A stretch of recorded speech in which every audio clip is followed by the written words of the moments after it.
자, 시조 13편 수업 시작하겠습니다.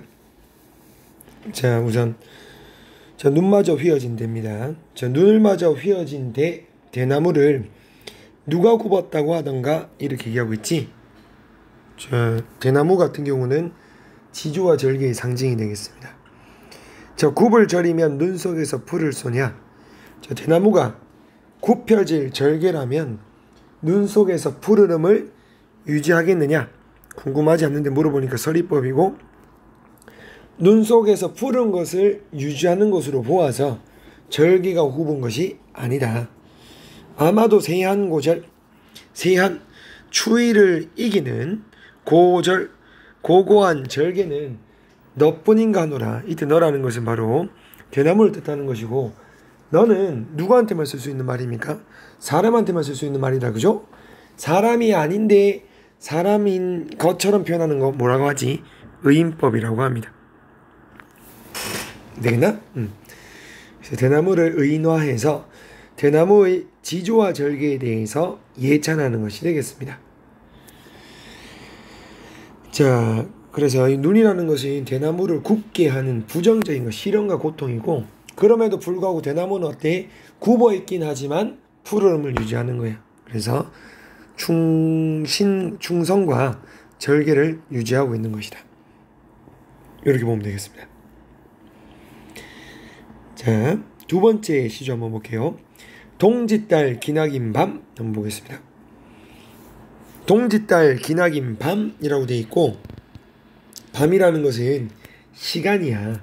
우리가 이제 시어를 두 가지로 나눌 수가 있는데 어떻게 나눌 수 있냐면, 추상적인 게 있고 구체적인 것이 있습니다.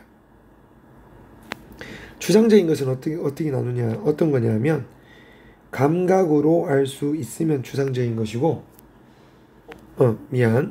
감각으로 알 수 없으면 추상적인 것이고, 감각으로 알 수 있으면 구체적인 것이 되겠습니다. 되나요? 예를 들어서 동짓달 기나긴 밤이라고 했지.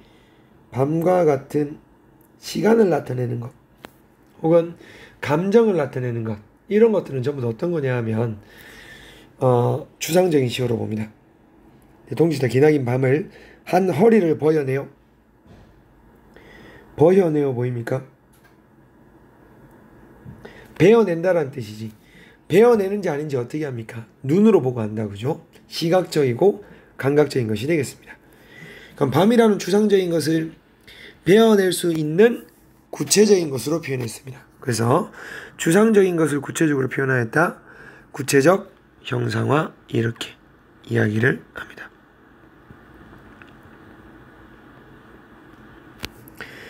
자, 동짓달 기나긴 밤 하나의 허리를 베어내요. 동지는 1년 가운데 밤이 가장 긴 날, 그 긴 밤에 가운데를 잘라내어서 춘풍 이불 아래, 자, 봄바람처럼 따뜻한 이불 아래 서리서리 넣었다가, 자, 서리서리는 넣는 모양을 흉내낸 말 의태어 되겠습니다. 의태어는 음성 상징어, 우리말의 묘미, 우리말의 아름다움. 어런님 오신 날 밤이면, 사랑하는 님 오신 날 밤이면 구비구비 편이라, 구비구비는 편은 모양을 흉내내는 말 의태어 되겠습니다. 그러면 서리서리 넣었다가 구비구비 편이라. 자, 그러면 이제 이 어른님 오신 날 밤 있지, 그지? 요 밤은 어떤 거야? 사랑하는 님이 오신 날 밤이야. 그러면 밤이 짧게 느껴지겠지? 그래서 짧게 느껴지는 밤. 동짓달 기나긴 밤은 이제 님이 없는 밤이니까 지루하게 느껴지는 밤. 그래서 초장의 밤과 종장의 밤은 서로 뭘 이루고 있다? 대조를 이루고 있다. 이렇게 볼 수 있겠습니다. 자, 마지막 세 번째 시조 보겠습니다. 두꺼비가 파리를 물고 두엄 위에 치달아 앉아 건너산을 바라보니 백송골이 떠있거늘 가슴이 깜짝 놀라 불쩍 뛰어내렸다가 두엄 아래 자빠지고. 자, 두터비는, 자, 여기서 힘의 관계는 이렇게 되지. 두터비가 있고, 두터비보다 약한 파리가 있고, 파리보다 두터비 힘이 세고, 두터비보다 힘센 게 바로 백송골 되겠습니다. 자, 요렇게 뭐가 된다? 힘이 세지는 거야. 요로 갈수록. 이해돼? 그러면 여기 팔이라는 것은 힘없는 백성입니다.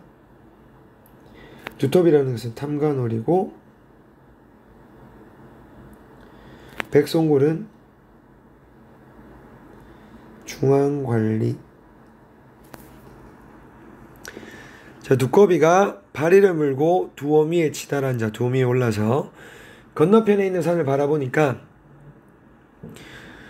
자, 백송골이 떠있거늘. 백송골은 아까 중앙관리 혹은 뭐 암행어사, 자기보다 더 힘센 존재를 보니까 가슴이 깜짝 놀라 훌쩍 뛰어내렸다가 두어 말에 자빠져 버렸습니다. 두어라, 날래 나니까 망정이지 애열질 뻔하기라. 자, 애열질 뻔, 멍들 뻔하였습니다. 이렇게 얘기하고 있어. 그럼 맨 끝까지 어때요? 두꺼비가 자기 자신에 대해서 허세를 부리고 있다. 그죠? 그래서 허세를 부리고 있다. 허장성세라는 사자성어로 얘기할 수 있다. 자, 초장과 중장을 보시면, 자, 초장, 중장, 종장이 있는데 시적 화자가 달라. 초장과 중장은 두터비를 관찰하는 이가 이제 시적 화자라면, 종장 같은 경우는 두터비가 시적 화자가 되겠습니다. 시적 화자. 이렇게 시적 화자가 바뀌고 있다. 요거는 사설시조다. 자, 우의적이라고 돼 있지, 그지? 우의적이라는 것은 동물이나 식물을 주인공으로 하여서 인간에 대해서 얘기하는 게 우의적인데, 여기서는 두터비, 파리, 그 다음에 백송골을 통해서 인간에 대해서 얘기하고 있으니까 우의적이다. 두터비의 모습을 어때요? 풍자하고 있다. 자, 탄관오리 횡포와 약육강식 세태풍자라고 돼 있지? 탄관오리 횡포. 자, 백성들을 매우 가혹하게 이제 수탈하는 것을 뭐 가렴 주고 이렇게 얘기할 수도 있고, 가혹한 정치는 호랑이보다 더 무섭다. 가정 맹어호, 이런 사자성어도 같이 보시면 되겠습니다. 자, 화자의 전환. 종장은 화자를 바꾸어 두꺼비의 독백을 그대로 옮겨놓은 부분이다. 두꺼비가 자기 합리화의 모습을 통해서 풍자 역할을 높인다. 이렇게 보면 시조 3개를 봤는데요. 자, 시조 3개에 관한 시적 상황은 이미 설명을 했으니까 넘어가고, 자, 어떤 건지 한번 시조 3편의 형식상의 특징 한번 볼게. 자, 가 같은 경우는 눈마저 휘어진 대 같은 경우는 사대무가 지조와 중성, 절개를 얘기하는 것이고, 동짓달 기나긴 밤 황진이 기생, 자신의 정서를 솔직하게. 조선 후기에 두터비 있지, 그지? 자, 파리를 물고 같은 경우는 요거는 일반 평민 되겠습니다. 그래서 부조리한 세태에 대한 풍자가 드러나 있다.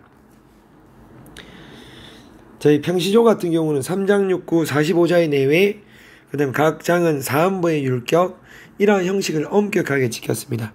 반면에 여기 이제 평시조라면, 사설시조 같은 경우는 보통 중장이 길어지는 게 많습니다. 사안보가 지켜지지 않는 경우가 있어. 시조의 장형화, 길어졌다는 뜻이야. 그리고 평시조 같은 경우는 이제 양반이 보통 지었기 때문에 한자어가 많습니다. 반면에 사설시조 같은 경우는 일반 평민이 지었기 때문에 고유어가 많다. 이렇게 볼 수 있겠지? 그 다음에 주제도 유교적 주제가 많습니다.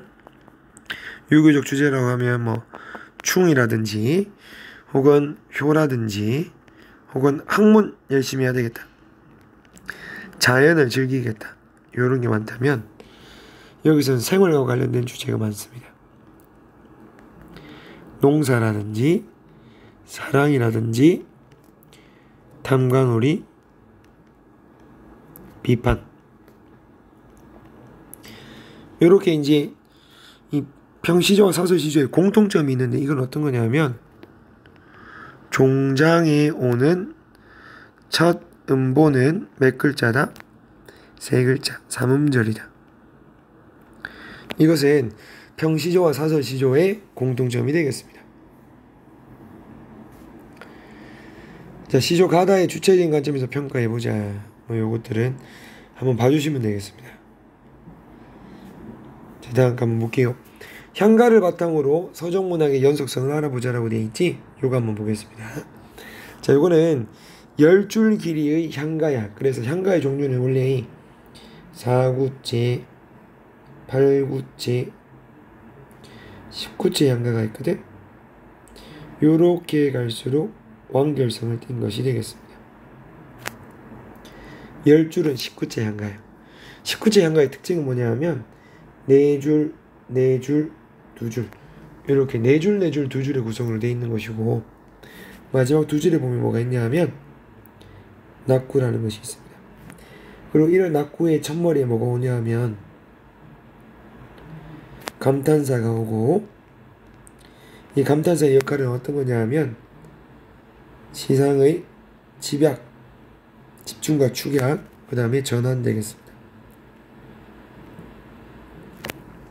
이런 것들을 기본적으로 알아주시면 됩니다.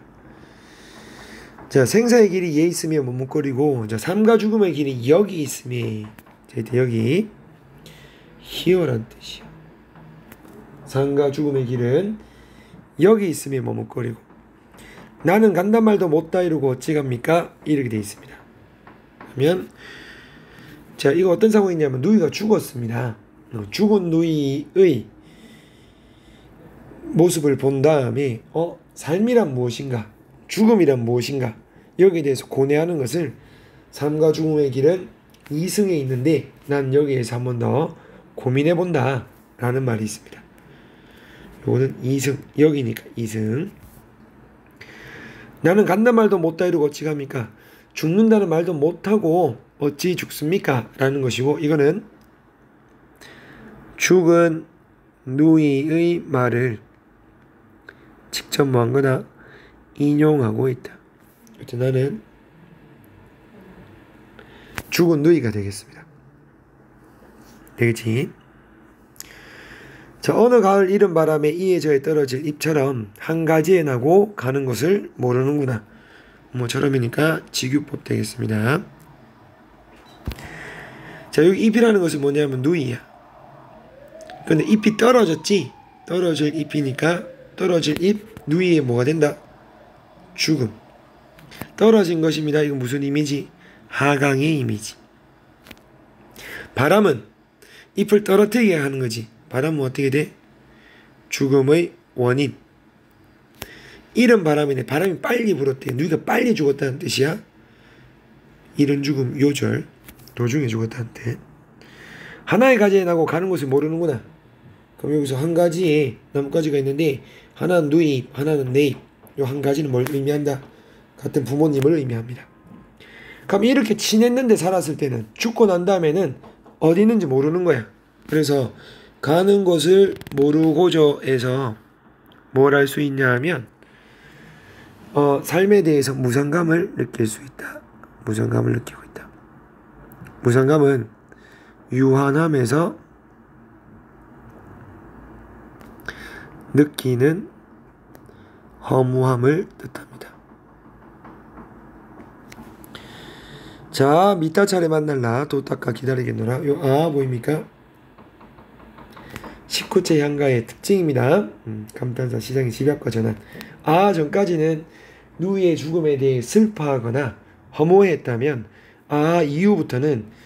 이후부터는 재회 의지가 나. 미타찰 불교적 이상세계. 죽음 이후의 세계지, 그지?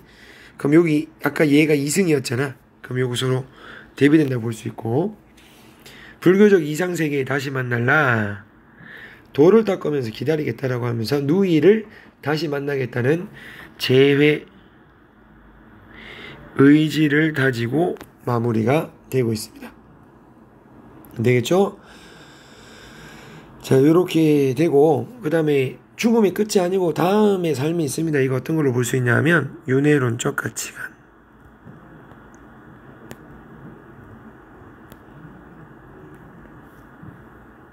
여기까지 보면 되겠습니다. 19제 향가는 아까 쌤이 얘기했듯이 세 부분으로 나눌 수가 있다. 낙고의 전머리에 감탄사가 있는 것이 특징이다. 자, 요거 한번 볼까요? 자, 시조는 19제 향가의 형식적인 특징을 이어받았다. 이런 말이 나옵니다. 그럼 19제 향가는 3단 구성입니다. 시조도 3단 구성이 되겠습니다. 그 다음에 시상을 집약하거나 전하여 서정적인 완결성을 갖추게 하는 향가의 낙구의 첫머리에 나타나는 감탄사 기능이 시조 종장의 첫 음보와 유사. 그래서 19제 향가를 시조가 이어받은 것으로 볼 수 있다. 이렇게 얘기합니다. 자, 판소리계 소설을 감상하고 한국문학의 표현성의 특징을 보자. 쭉 한번 보시고 읽어보면 흥부전인데 웃음이 유발이 되고 있습니다. 그래서 소설가 시조다의 표현상의 특징, 눈에 띄는 특징으로 풍자와 해악으로 볼 수가 있는데, 자 요렇게 본다면 하나를 풍자, 하나를 해악으로 한다면 공통점은 웃음이야.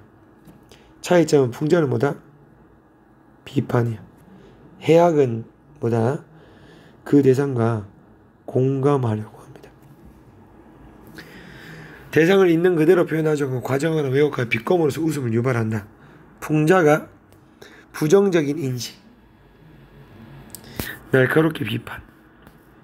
반면에 해악은 연민과 애정을 가지고 감싸 안음으로써 동정심을 유발한다. 뭐 이런 것입니다. 자, 이런 거 골개입니다. 이런 가지 봐주시면 되겠습니다. 자, 정리하기. 자, 시조의 형식적 전승 이거 한번 봐주시고, 평시조와 사설시조 각각의 특징, 풍자해악의 특징, 자, 이런 것들이 있었습니다. 자, 시조 3편에 대한 수업은 여기까지 하겠습니다.